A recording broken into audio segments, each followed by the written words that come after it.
So the first thing I want to look at is just the product rule, the quotient rule, and the power rule. And so I went ahead and wrote these out for you guys. Make sure you write these on your review. It will help with this next section. And let's go ahead and get started on this review. And so we're actually going to take a look at 18. And so we know that because we have this power, we're going to move it to 324. And so we have the log base 5 of 324 to the 1/2 power. Well, now we know because we're subtracting, we're going to divide by 2. And so we get, I don't like the equal sign, but we get log base 5 of 9. And that would be our answer. So if we take the square root of 324 and then divide that by 2, we get 9.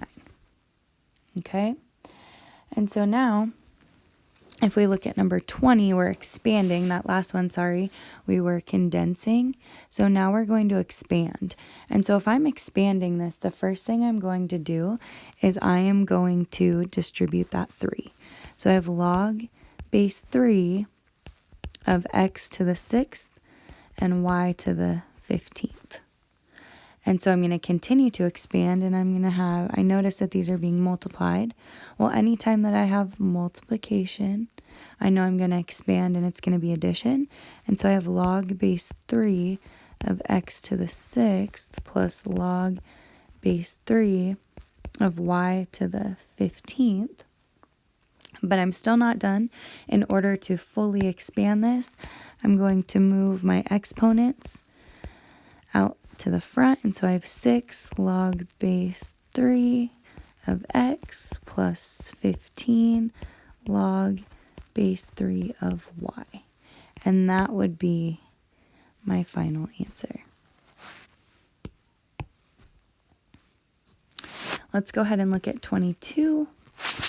And so here I know that I have the square root, and so I'm going to have the log base 4 of p to the 3/2 times q to the 10/2, which, if we can recognize this, really just gives us 5. And so if I rewrite that, I have log base 4 of p to the 3/2 times q to the 5th power. So now I'm going to expand, and I have log base 4 of p to the 3/2 plus log base 4 of q to the 5th power. And so the last step I'm going to do is I am going to move these exponents out in front of log, which is going to give me, sorry about that, 3/2 log base 4 of p plus 5 log base 4 of q. And that will be my final answer. Okay, so now let's go ahead and move on, and we're going to look at 24. And so the most important thing is that if both sides have the same base,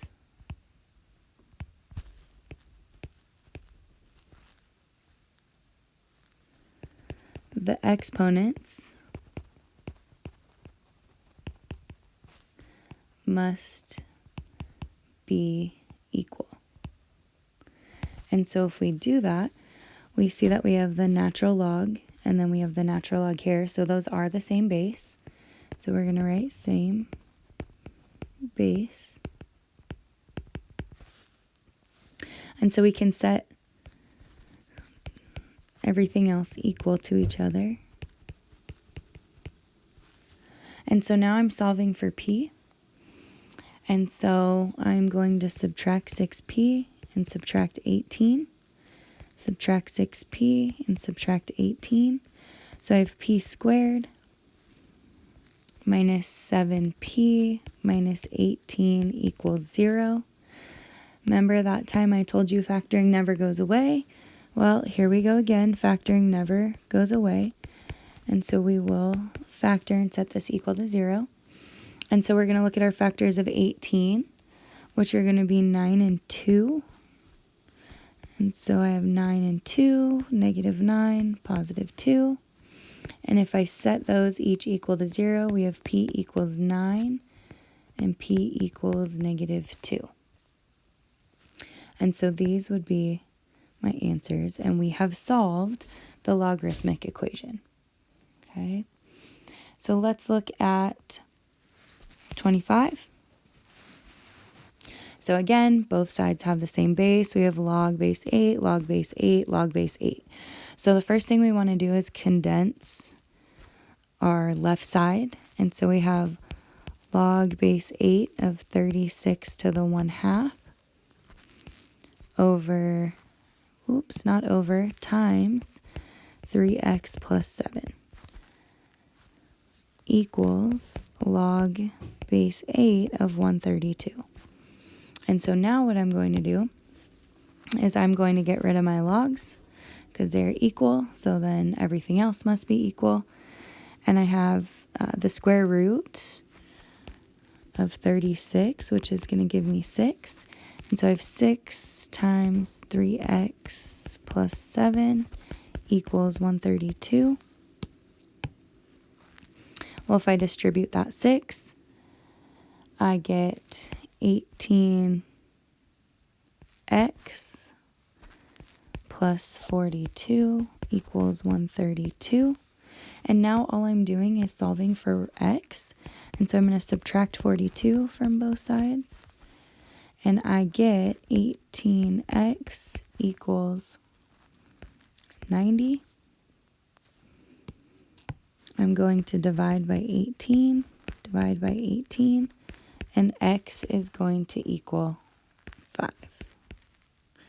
And so again, I solved the logarithmic equation. Okay, let's go ahead and continue on. So solve the following exponential equations. And so let's look at 30, 31, and we'll look at 34, okay? And so the first thing we want to do is, this should be a 27 here. The first thing that we want to do is check and see if the base is the same. Well, here, if we write it out, same base, no, not the same base. And so we need to make sure that we get the same base. So on this side, I have 3 to the negative 3 times 2x. And I know that I have 3 to the negative 3 because if I have 3 to the negative 3, I have 1 over 3 cubed, which gives me 1 over 27. And I wrote 25, 27. And so this is the same as this. I'm just breaking it down. So here we are going to have 3 squared times x minus 8, or raised to the x minus 8. And so now I notice that I have the same base. And so I'm going to be able to set my exponents equal to each other.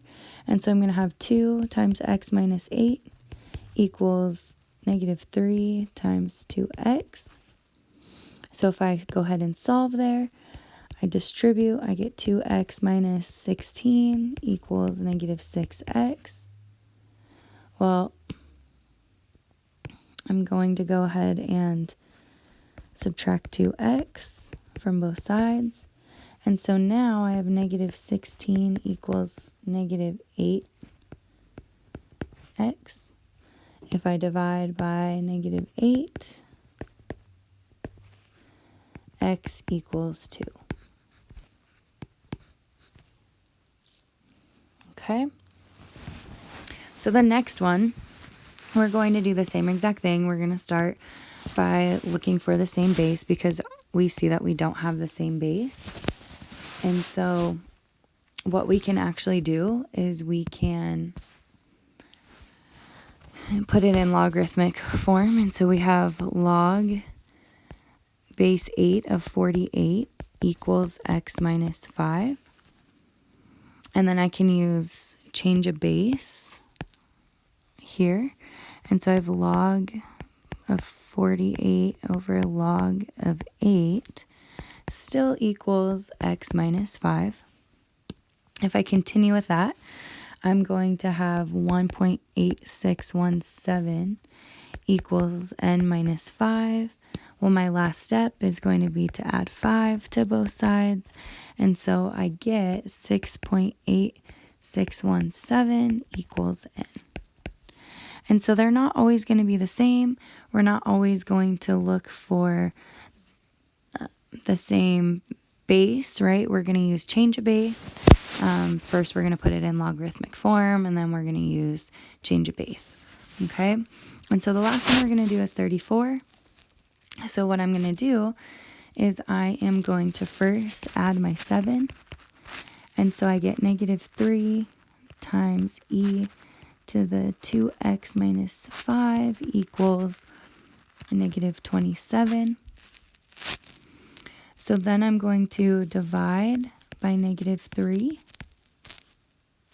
And so I have, cancel that. I have e to the 2x minus 5 equals 9, because negative 27 divided by negative 3 is 9. And then I'm going to go ahead and I'm going to use the natural log, which is going to get rid of e. And so I have 2x minus 5 equals the natural log of 9. Well, if I take the natural log of 9, I get 2.1972. So I have 2x minus 5 equals 2.1972. And now I'm going to go ahead and solve for x. And so the first thing I'm going to do is I'm going to add 5 to both sides. And so I have 2x equals 7.1972. I'm going to divide by 2. Divide by 2. X equals 3.5986. And so that is going to be my final answer. Hopefully this helps you guys. If not, come to tutoring.